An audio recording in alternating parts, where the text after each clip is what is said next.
Baja update. We got everything out of the garage. We got the Baja in. We finished up the wiring. We got little itty bitty turn signals now. We got brake lights. We got everything. And I don't know if you can tell, but we got the rear of the car indexed to where it's more straighter. We even got a little bit more travel now.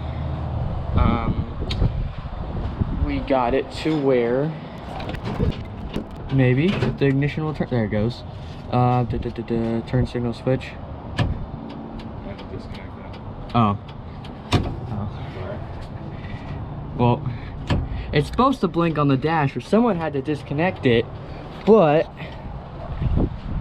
we got front and rear turn signals.